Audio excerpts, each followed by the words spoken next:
Hi, this is Rainbow Richie.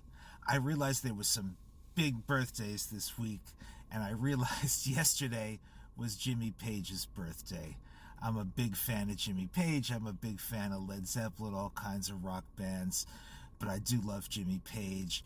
And I did see him with Led Zeppelin in 1977 when I was really young. I saw it at Madison Square Garden. They had this ad in the New York Times that you could mail away for the tickets. It was like a 5-night engagement on the 1977 tour.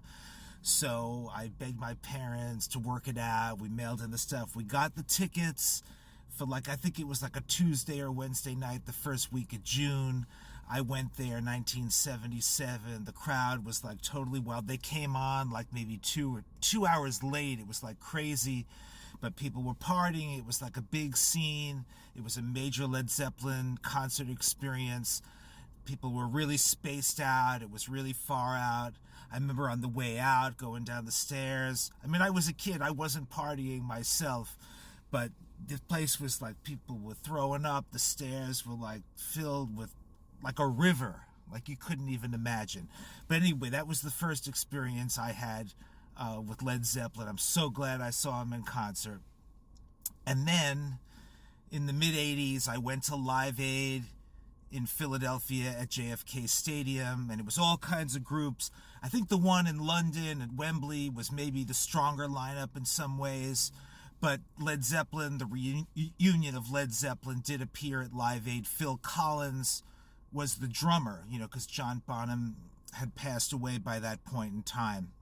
But the crowd was like so anticipating it. In fact, there was such a range of groups, everything from Madonna to Black Sabbath to Mick Jagger and Tina Turner.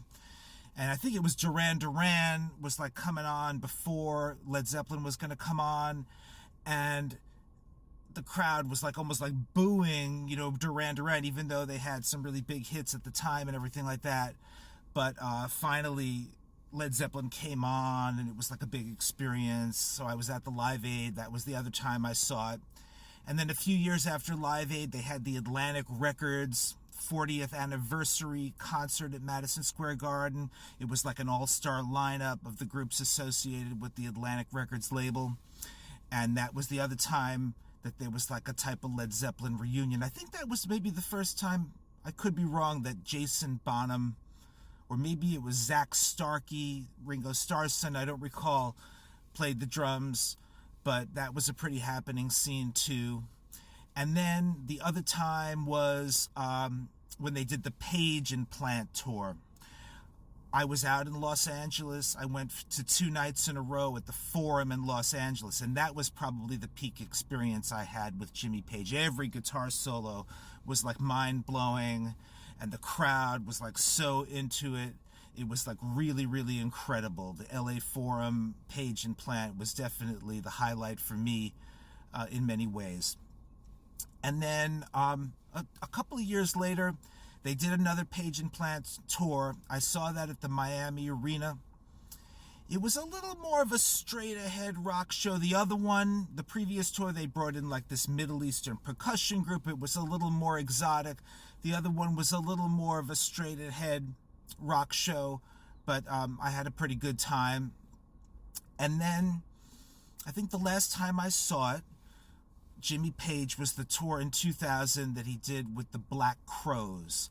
And that I had a really amazing time. I was in Raleigh in North Carolina, and I went to the Walnut Creek Amphitheater to see it.